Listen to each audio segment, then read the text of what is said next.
two identical coils P and Q, capital P and capital Q, each of radius capital R are lying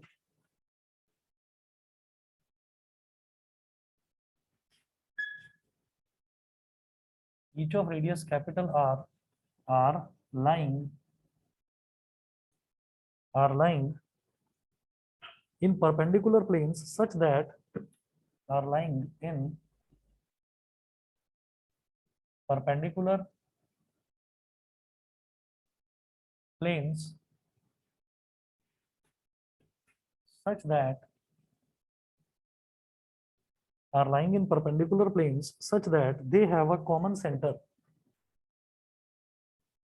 such that they have a common center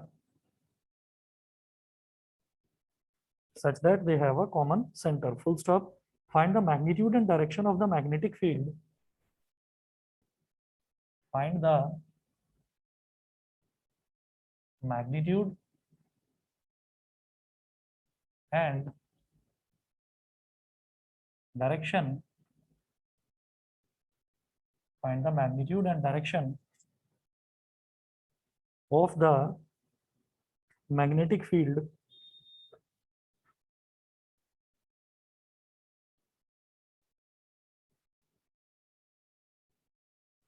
magnitude and direction of the magnetic field at the common center of the two coils. At the common center of the two coils. Common center of the two coils, comma, if they carry currents equal to if they carry currents equal to I and root 3I and root 3I respectively. I and root 3I respectively.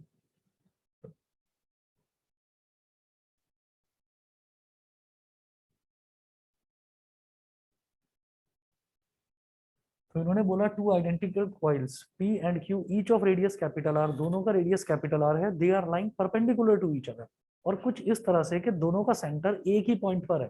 तो कैसे होगा, देखिए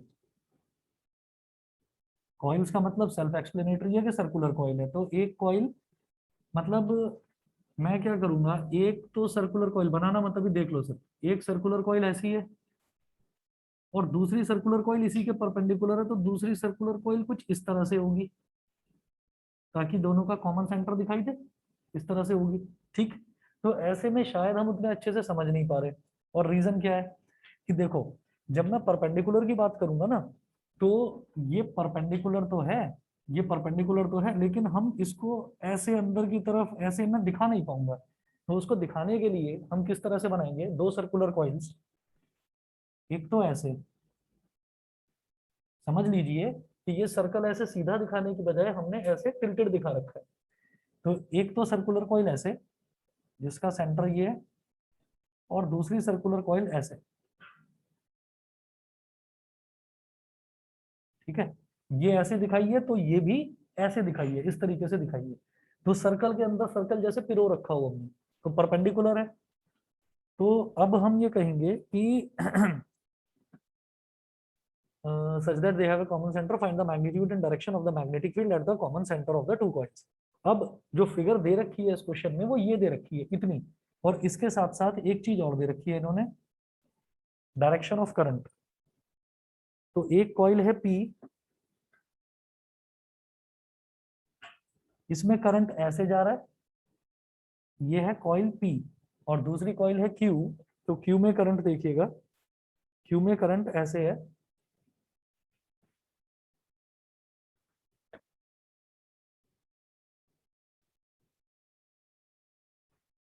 ये, और centre इसका कुछ नहीं दे रखा, बस इतना दे रखा है कि कॉमन सेंटर है।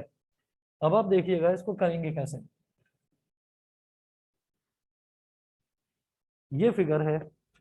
अब इसके बाद हम ये कहेंगे कि जो इन्होंने बोला if they carry currents equal to I and root three I respectively, तो जो पी में करंट है, पी वाला करंट हो गया आई, और जो क्यू कॉइल है क्यू वाले में करंट हो गया रूट थ्री आई। ठीक है। ये करने के बाद में फिर आप ये देखिएगा कि करंट जो है, जो करंट हमारा होता है, जैसे ये कॉइल है जो पी कॉइल है, तो करंट की हमेशा हमने ये देखा है कि करंट इस डायरेक्शन में है। ठीक है।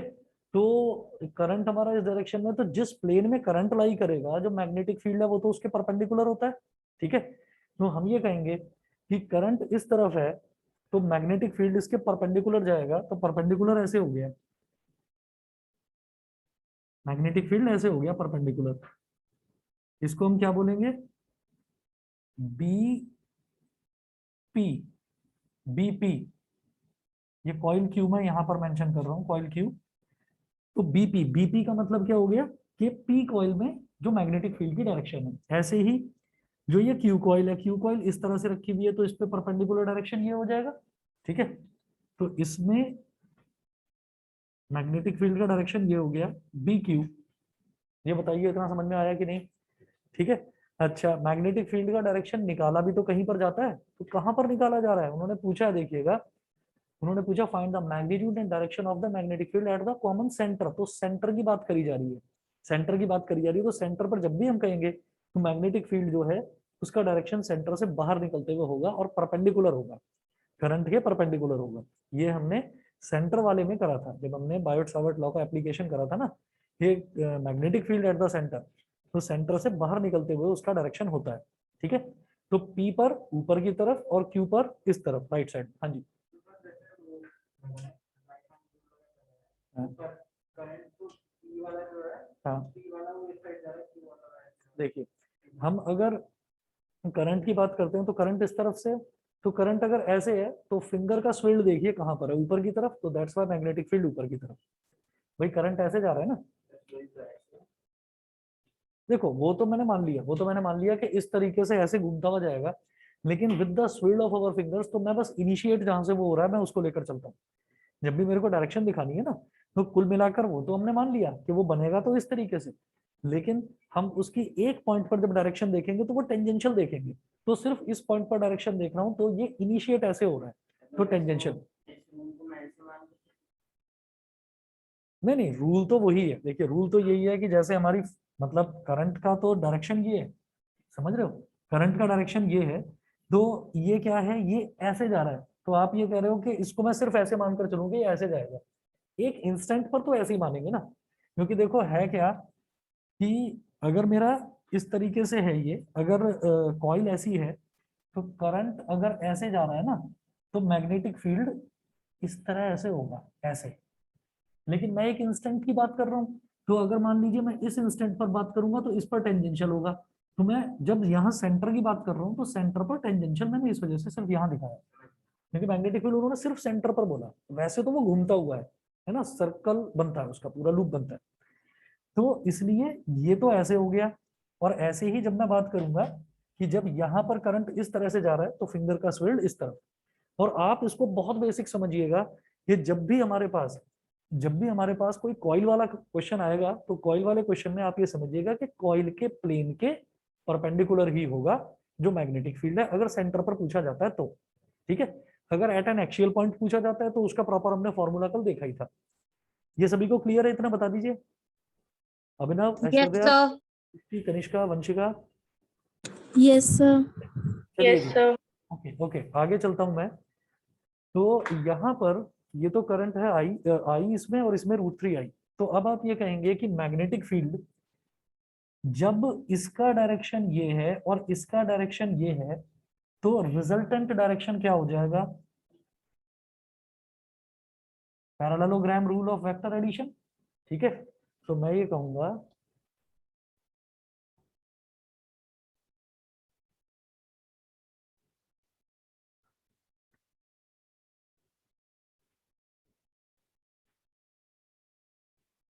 By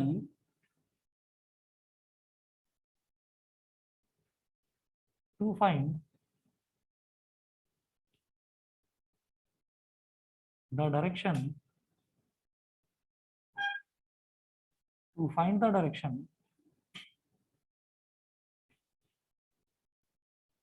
and magnitude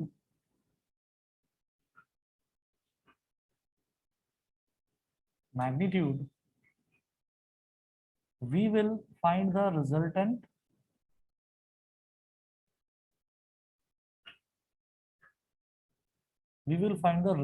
of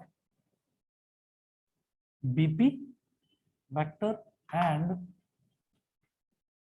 BQ vector. Resultant से ये समझिएगा रिजल्टेंट क्या होता है, रिजल्टेंट एडिशन ही तो होता है, तो एडिशन फाइंड आउट करना है मेरे को उसका। तो सबसे पहले मैं बीपी की बात करता हूँ, तो बीपी कितना हो जाएगा, जब सेंटर पर मैग्नेटिक फील्ड निकालते हैं तो उसका फॉर्मूला क्या था, बी इज इक्वल टू बताएंगे mu naught I upon 2r। ठीक है ना ना ना ना, वो तो था at an axial point, centre वाला बताओ ना, यही था ना, mu naught I upon 2r। तो अब हम कहेंगे BP vector is equal to coil P में जो करंट है वो क्या है, कॉइल पी में करंट आई है, तो mu naught I upon radius कितना है 2r। ठीक है, अच्छा, और इसी तरह से बी क्यू वैक्टर की अगर हम बात करें बेटा, इसमें हो जाएगा mu naught √3i upon 2r, mu naught √3i upon 2r। अच्छा, और ये दोनों वेक्टर्स हैं, तो वेक्टर्स हैं तो इनकी डायरेक्शन भी तो बताओ, यहां पर लिखिएगा अपवर्ड्स और इसमें लिखिएगा राइटवर्ड्स। हाँ, ब्रैकेट में लिख दो चलेगा, कोई प्रॉब्लम नहीं, नहीं तो मुझे पोजीशन वेक्टर डिफाइन करना पड़ेगा।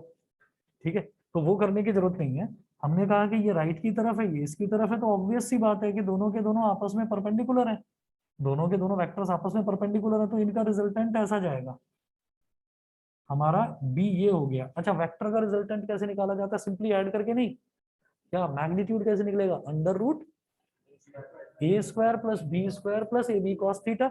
अब ए बी कॉस थीटा की तो यहाँ जरूरत नहीं है क्योंकि थीटा क्या हो गया, दोनों के बीच में 90 डिग्री, तो हम ये बोलेंगे, हाँ, B is equal to under root, मैं केवल बी लिख रहा हूँ, बी के ऊपर वेक्टर का साइन नहीं लगा रहा हूँ, तो इसका मतलब I am talking about magnitude only, तो B is equal to B P square plus B Q square plus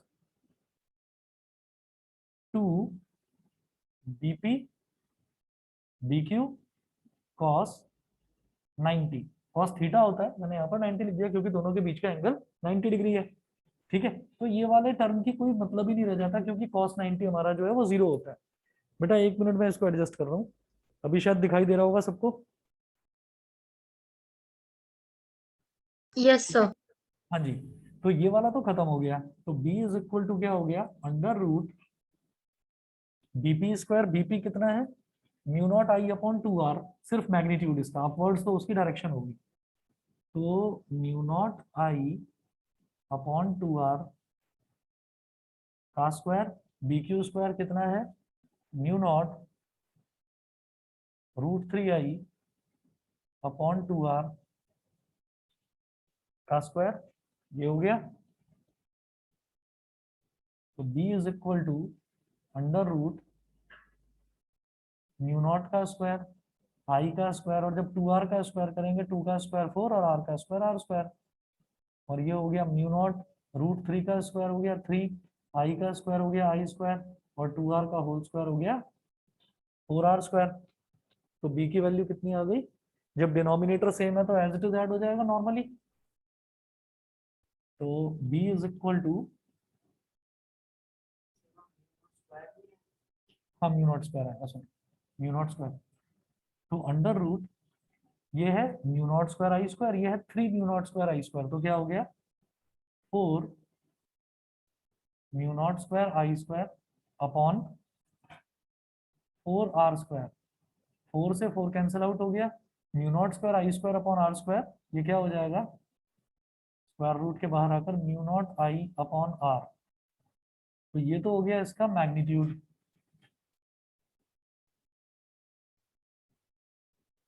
ये तो हो गया मैग्नीट्यूड। डायरेक्शन के लिए क्या करेंगे? डायरेक्शन के लिए ये हॉरिजॉन्टल के साथ क्या डायरेक्शन बनाता है? This is called theta. ठीक है, तो परपेंडिकुलर अपॉन बेस डायरेक्शन के लिए हम हमेशा tan थीटा निकाल लेते हैं। और direction of resultant field, for direction of resultant field tan theta is equal to, जब ये बीपी है तो इसका मतलब ये भी बीपी होगा, वेक्टर को पैरेलली कितना भी शिफ्ट करो सेम रहता है, तो ये बीपी है तो ये भी बीपी रहेगा, तो बी पी अपॉन बेस कितना है बी क्यू, तो tan theta is equal to BP था mu naught I upon 2r divide by B Q, divide by B Q कितना mu naught √3i upon 2r, तो tan theta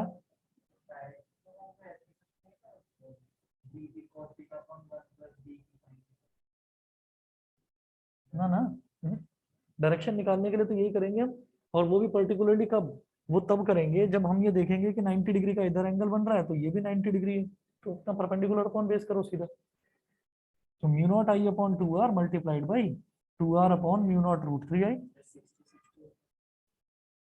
60 मतलब दोबारा बताओ।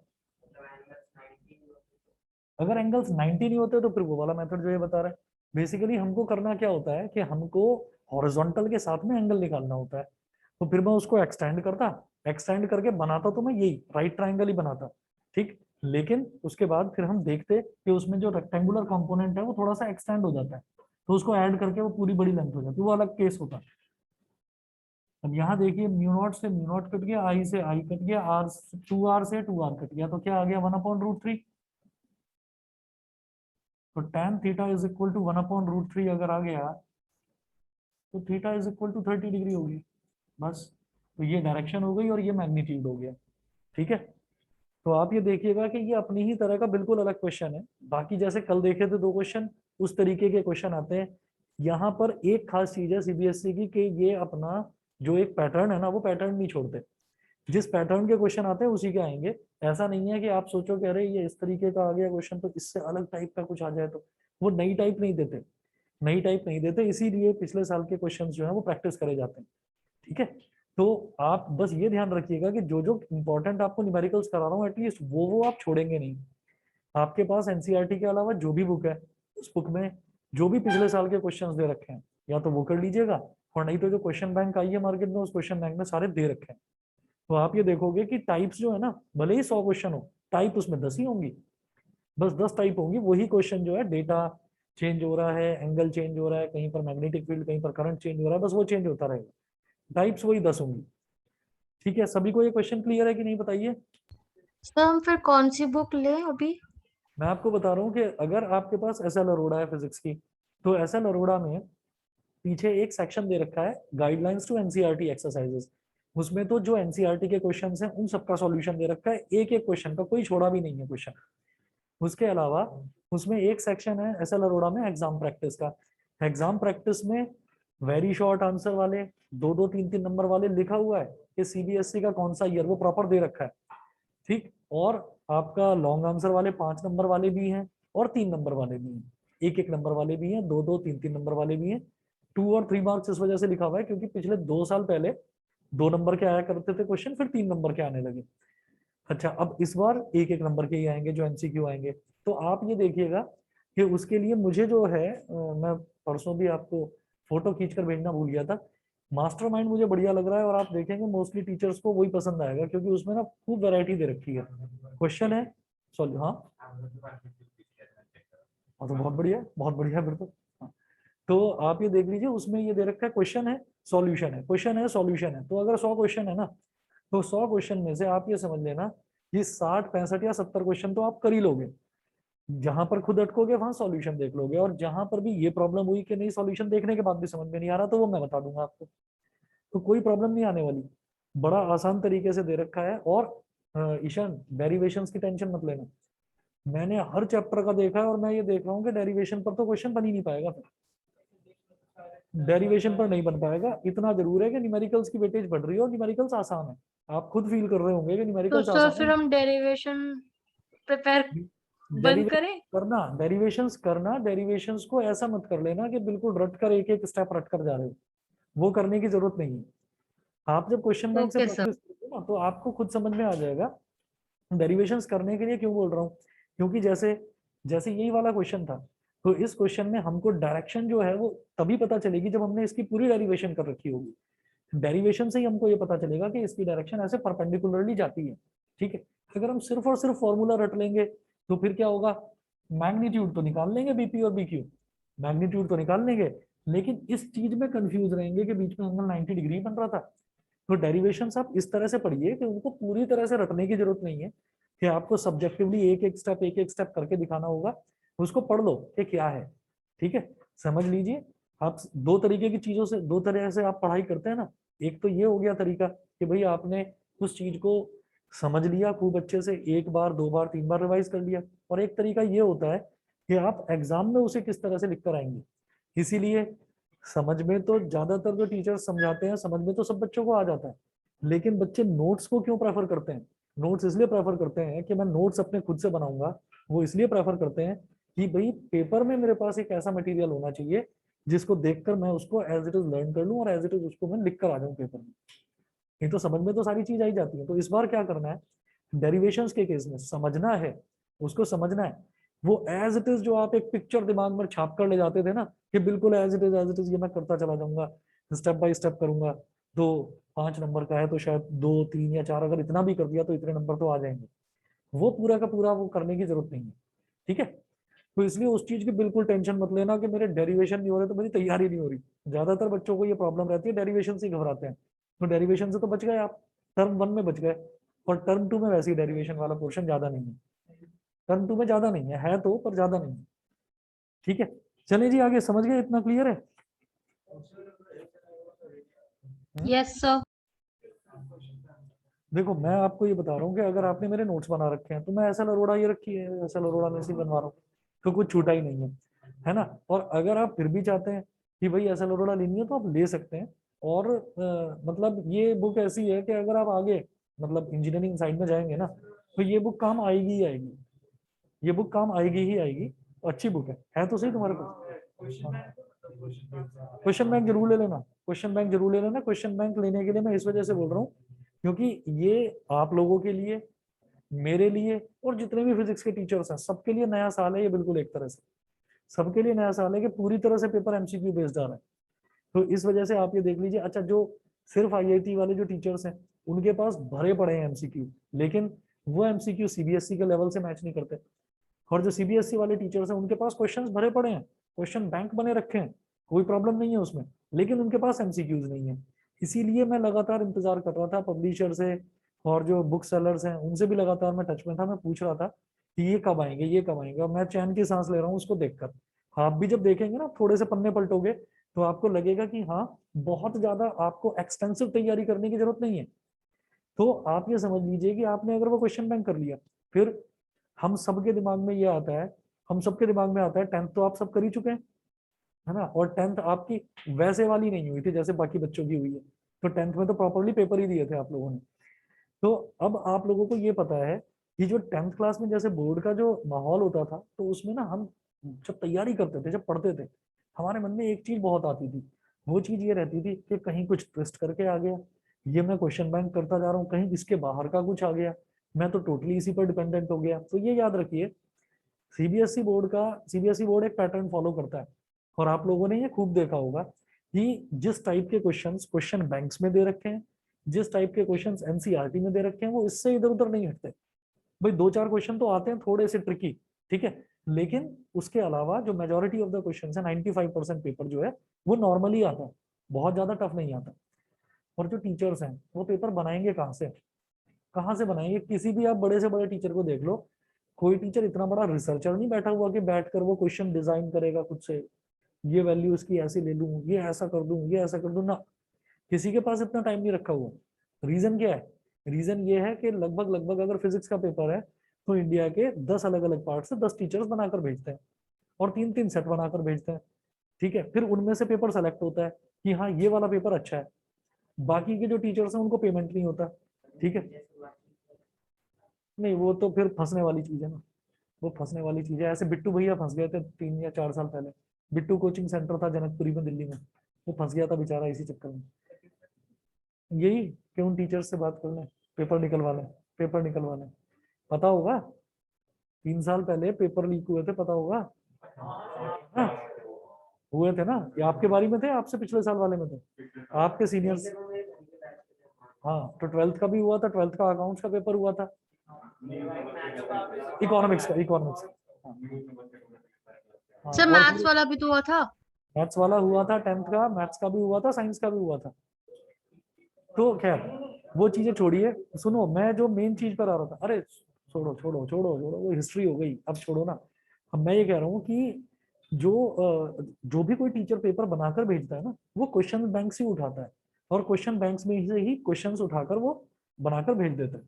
ठीक है, मैं भी आपके टेस्ट लूंगा, मैं भी क्वेश्चन बैंक में से लूंगा, स्कूल में भी टेस्ट होंगे वो भी वहीं से लेंगे। कोई बिल्कुल ही पागल टीचर बैठा हुआ है तो उसने कुछ अलग ही बनाकर दे दिया तो बात अलग है, लेकिन हाँ वो मुझे पता है ना।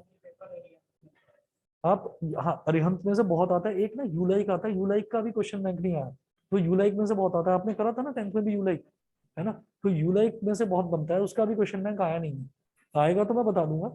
पर मोस्टली ना क्वेश्चंस जो है मिलते जुलते होते हैं सभी में, तो इसलिए उस चीज की आप टेंशन मत लीजिए बहुत ज्यादा। आप ये सोचोगे नहीं बहुत एक्सटेंसिव मेहनत की जरूरत है, बस 2 ही महीने बचे हैं, नवंबर में तो पेपर है, उसकी वजह से इतना स्ट्रेस में आ जाओगे पढ़ाई ही ना कर पाओ, तो वो टेंशन लेने की जरूरत नहीं है। ठीक है, हमने जो अभी इतना लंबा करा कि आपका यूनिट 1, यूनिट 2, यूनिट 3, यूनिट 2 में से तो कुछ कटा नहीं है, यूनिट 1 में से थोड़ा सा पोर्शन कटा है, डेरिवेशन वाला पोर्शन, उसमें भी ज्यादा आपको दिमाग खपाने की जरूरत नहीं है। ठीक है, और जो यूनिट 3 है, ये करंट इलेक्ट्रिसिटी वाला जो चैप्टर था, इसमें से वो कार्बन रेसिस्टर, जिसमें 2 लेक्चर हमने लिए, उसके बाद जो कलर कोडिंग 3 लेक्चर उसमें लिए, उसके बाद जो आपका resistances in series and parallel 4-5 lecture इसमें लिए। तो वो जो इतना टाइम खराब हुआ वो इस चक्कर में हो गया, हमें पता नहीं था तब तक कि वो सारी चीजें, और ये सभी के साथ हुआ है। तो इस वजह से अब हम आगे आने वाले दिनों में कुछ एक्स्ट्रा क्लासेस लेंगे, एक्स्ट्रा क्लासेस लेकर फटाफट कवर करेंगे। ये 4th चैप्टर है, 5th फटाफट निपटेगा, 6th फटाफट निपटेगा, थोड़ा सा 7th में लग सकता है टाइम। ठीक है, हाँ, तो कोई ऐसी दिक्कत नहीं है, सर आप ये समझ। हमारे स्कूल वाले को पता नहीं क्या, सर क्या प्रॉब्लम है। सर नहीं रे नहीं, ऑप्टिक्स के बाद इलेक्ट्रोमैग्नेटिक वेव्स एक दिन में हो गया, रे ऑप्टिक्स आ रहा है पेपर में, उसके बाद वेव ऑप्टिक्स भी दे रहे हैं पेपर में सर SA1 में। रे ऑप्टिक्स और वेव ऑप्टिक्स अभी से क्यों दे रहे हैं, वो तो टर्म 2 का है। सर पता नहीं सर, सब कुछ दे रहे हैं सर, टर्म 1 टर्म 2 सब मिक्स करके दे रहे हैं, और आप 13 से लोग पेपर है सितंबर के। उसमें भी आ रहा है ये टर्म 2 वाला भी। हाँ जी उसी में आ रहा है। अरे ये तो आप लोग बोलो टर्म 2 का क्यों दे रहे हो, हम नहीं पढ़ पा रहे हैं भाई, हमें और सब्जेक्ट्स सर भी हमने करने तभी तो आज सोचा है, सारे सारे बच्चे बोल रहे हैं हैं। फोन ऊपर करने के बोलो, लिए ये तो टीचर गलत से। है। टर्म 2 का आने का मतलब क्या है, और टर्म 1 नहीं हो पा रहा है, टर्म 2 दिमाग खराब हो गया एक बुक तो हो ही नहीं है। चलिए, और सर ऊपर से पता है सर, MCQ नहीं सब्जेक्टिव है। ये वो तो सब्जेक्टिव तो वो इस वजह से लेकर चल रहे होंगे कि टर्म 2 में सब्जेक्टिव की तैयारी करनी होगी ना हाँ आपको। तो सर टर्म 1 में तो लेकिन MCQ ही आएगा। तो टर्म 1 में तो आप परफेक्ट हो चुके हो ना, एज पर देम।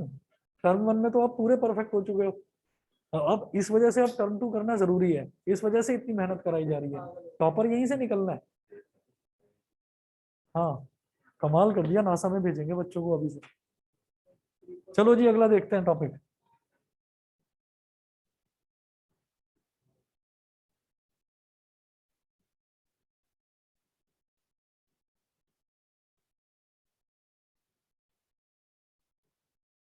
इस चीज को वैसे बोल देना कि ये गलत है, अभी हम नहीं कर पा रहे हैं इस तरह से तैयारी। चलिए जी, नेक्स्ट आप हेडिंग डालेंगे Ampere's circuital law.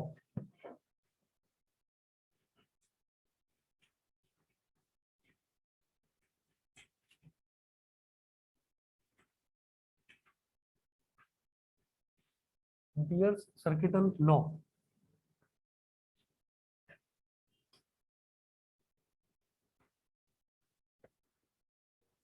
Ampere circuital law में नोट करें, it states that the line integral of the magnetic field B vector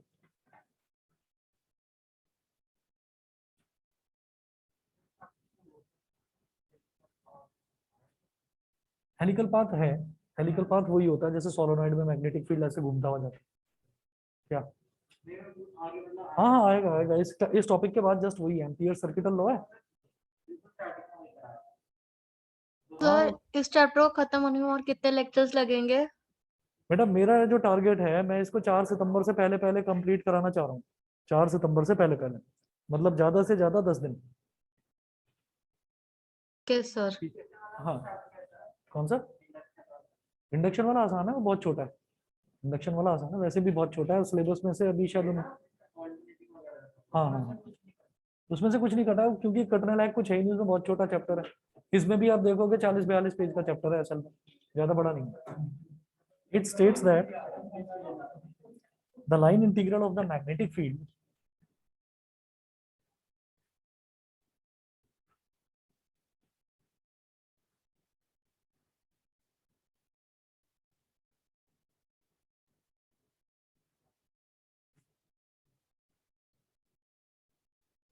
it states that the line integral of the magnetic field B vector around any closed circuit is equal to around any closed circuit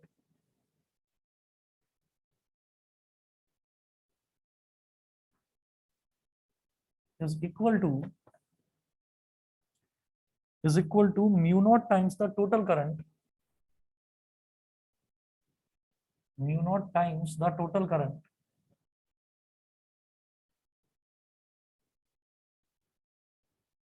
mu naught times the total current capital I threading or passing through this closed circuit,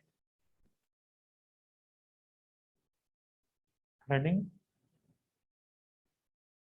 or passing through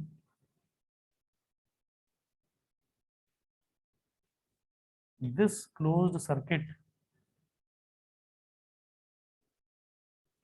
threading or passing through this closed circuit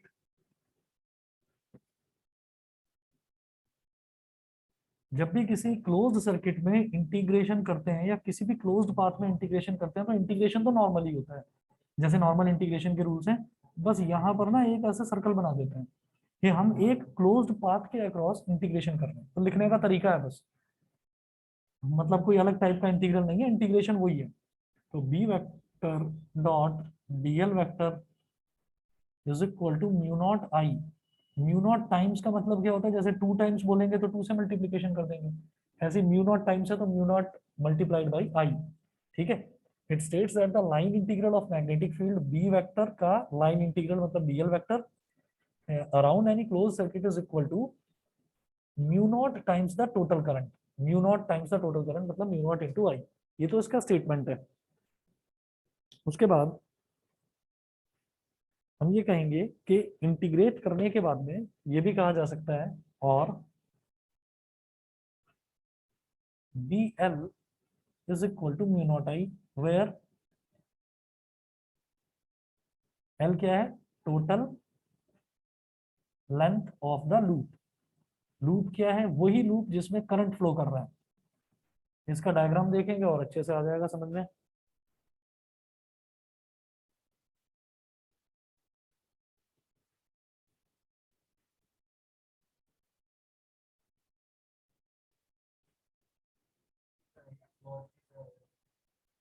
जैसे वो Gaussian surface बन जाती थी, ऐसे यहाँ पर एक loop बनेगा, उस लूप को हम बोल देते हैं Amperian loop. Amperian loop.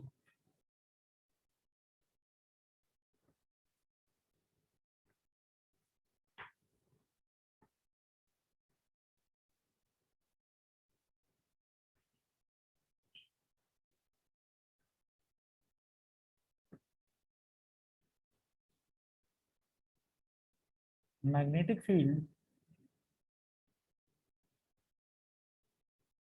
Magnetic field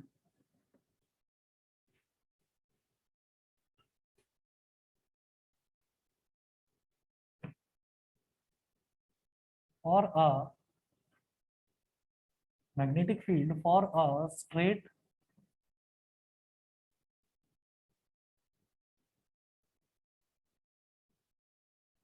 current carrying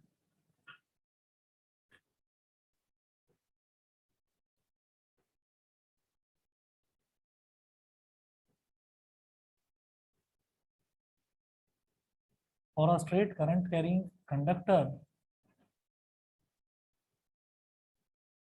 is given by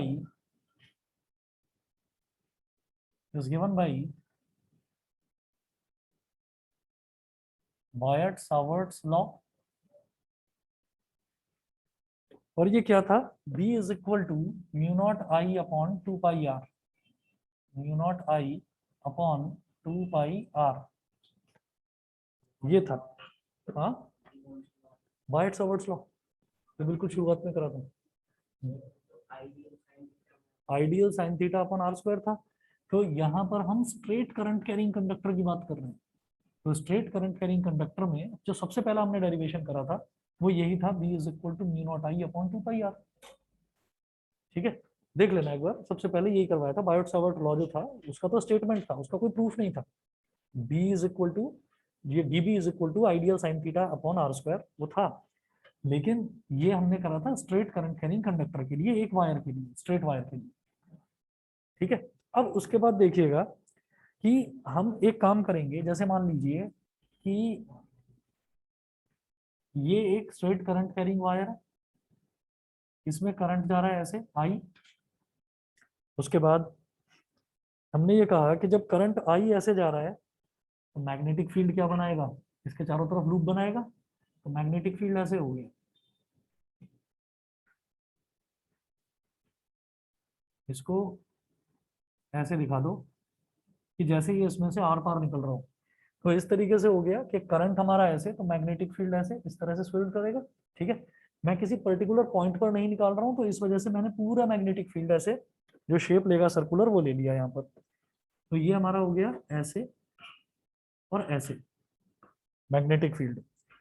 तो अगर किसी एक पॉइंट पर देखा जाए, मान लो इस पॉइंट पर देखूं मैं मैग्नेटिक फील्ड को, तो मैग्नेटिक फील्ड ऐसे जाएगा टेंजेंशियल, इसको मैं बोल दूंगा बी वेक्टर।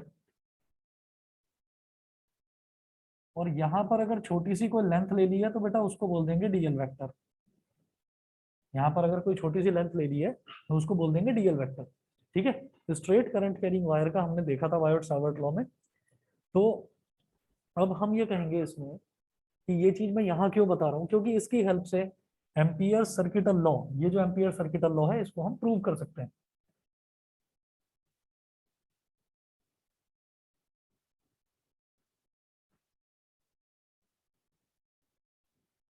तो B is equal to mu naught I upon 2 pi R हो गया। अच्छा, अब अब हम ये कहेंगे at every point on the circle, at every point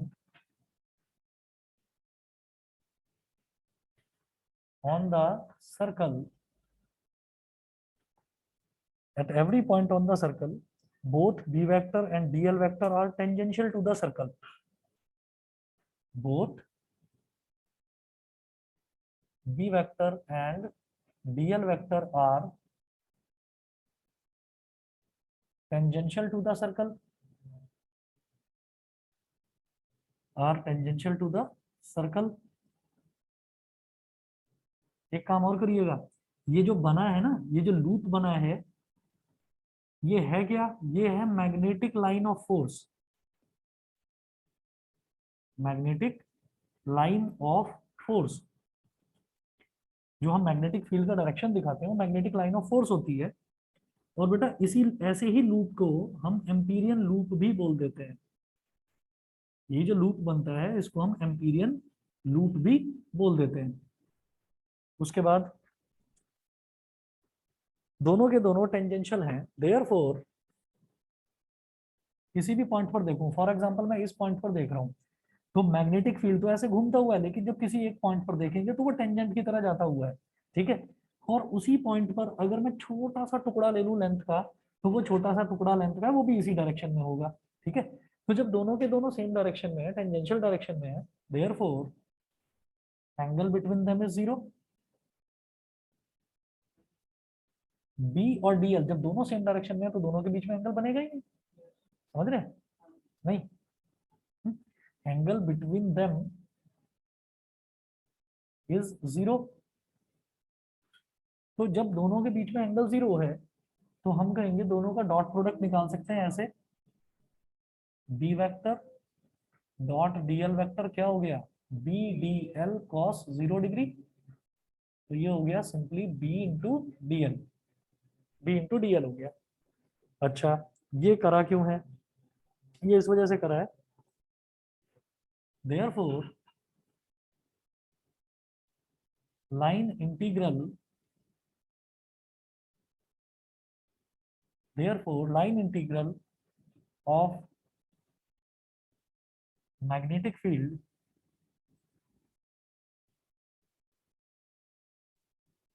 around the closed Amperian loop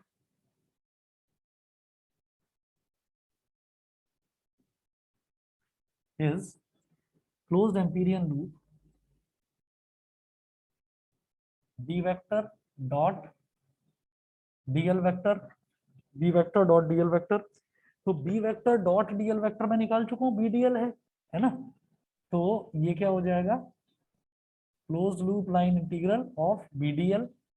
अब यहाँ पर वेरिएबल क्या है, वेरिएबल वाली टर्म तो एल है, मैग्नेटिक फील्ड की तो एक ही वैल्यू है, तो वो तो कांस्टेंट है, वो इसके बाहर आ गया। तो ये हमारे पास आ जाएगा बी और इंटीग्रेशन ऑफ डीएल, इसको बोल दीजिए equation number 1, mu naught I upon 2 pi R. यहाँ रीजन में लिख देना फ्रॉम फर्स्ट, और ये डीएल को जब इंटीग्रेट करेंगे तो क्या हो जाएगा, एल हो जाएगा। तो मैं कैपिटल एल लिख रहा हूँ, उसको कैपिटल एल लिख रहा हूँ, वेयर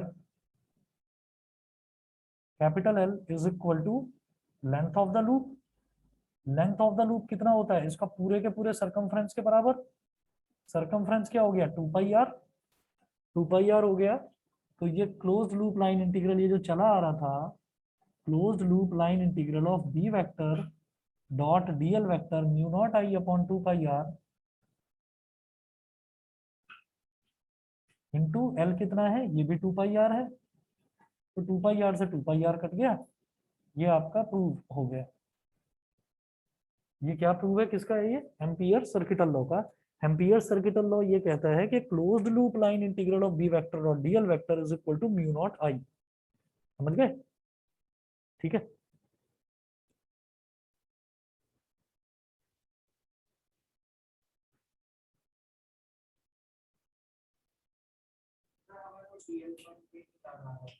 हाँ, हम क्या करेंगे, देखिए कभी भी कोई भी मैं जब वैल्यू निकालता हूँ ना, और किसी लूप के अक्रॉस निकालूंगा, तो मैं एक छोटा सा एलिमेंट लूंगा, छोटा सा टुकड़ा लूंगा। तो मैंने वो छोटा सा टुकड़ा डीएल ले लिया, लेकिन उस सिर्फ उस छोटे से टुकड़े की वजह से थोड़ी निकालना है मैग्नेटिक फील्ड।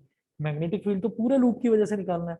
तो छोटे से टुकड़े को ही इंटीग्रेट करने पर मेरे पास पूरे लूप का आ जाएगा बस। तो ये इंटीग्रेशन से हमारा ये काम हो जाता है कि हमने निकाला एक एलिमेंटल लेंथ के लिए, लेकिन वो निकल गया फिर पूरे कंप्लीट के लिए जब हम इंटीग्रेट करते हैं। इंटीग्रेट करेंगे तो मुझे पता है इंटीग्रेट करके ये पूरी की पूरी लेंथ क्या आ जाएगी, सरकमफ्रेंस ऑफ द सर्कल के बराबर। सर्कल का सरकमफ्रेंस कितना होता है, 2 पाई आर। डिनोमिनेटर में भी 2 पाई आर था, यहाँ भी 2 पाई आर था, 2 पाई आर से 2 पाई आर कट गया। ठीक, तो ये इसका छोटा सा प्रूफ है। हो सकता है इसमें से कुछ पूछ सकते हैं, ठीक है, इस वजह से ये कर लिया। और एक ये हमने बेस किसको लेकर चले, हम बेस लेकर चले यहाँ पर बायट-सावर्ट्स लॉ को।